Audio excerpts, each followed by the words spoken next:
For anyone who is a serious studier of archaeology or history, the Dead Sea Scrolls were an important finding. They are dated 100 BCE, which is significant because it shows that the prophecies that are written in Isaiah 53 are written before Jesus was born. This has profound implications for anyone who considers themselves knowledgeable about where the Bible came from and its origins. For anyone who's seriously looking for answers, there are many evidences, but the Dead Sea Scrolls is one of the most definitive.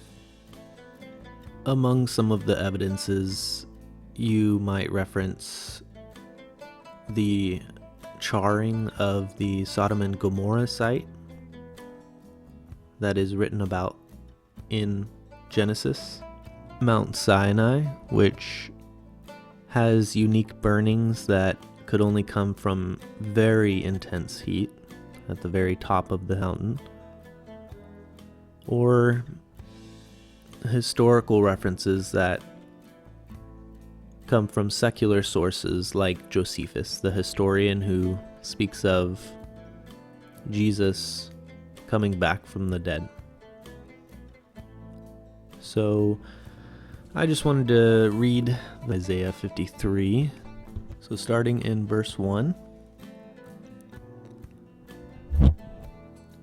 Who has believed our report? And to whom has the arm of the Lord been revealed? For he shall grow up before him as a tender plant, and as a root out of dry ground. He has no form or comeliness. And when we see him, there is no beauty that we should desire him.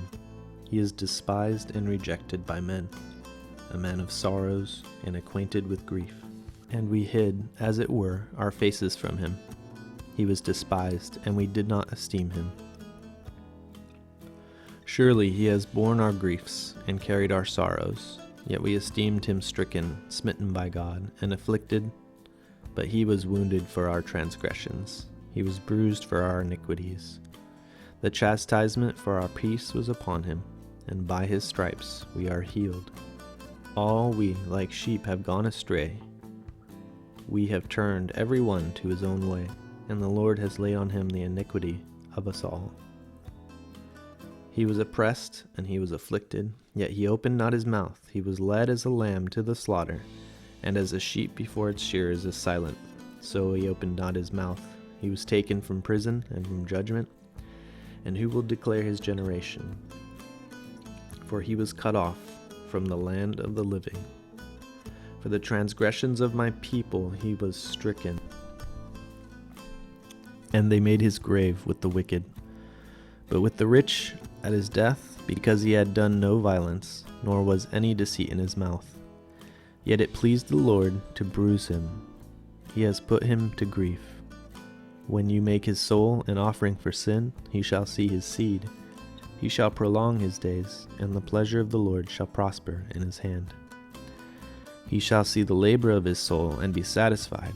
By his knowledge my righteous servant shall justify many, for he shall bear their iniquities.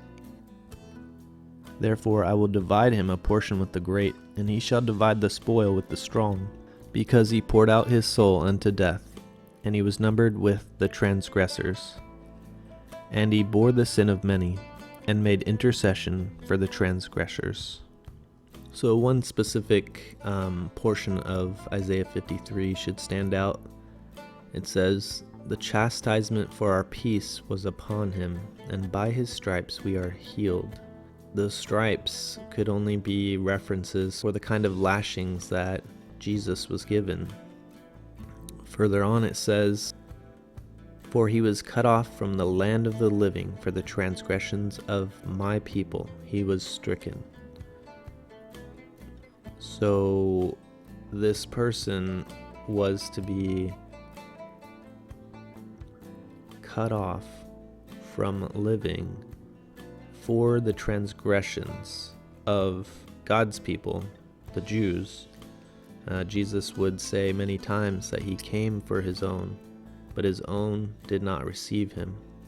But as many as received him, to them he gave the right for them to be called the children of God.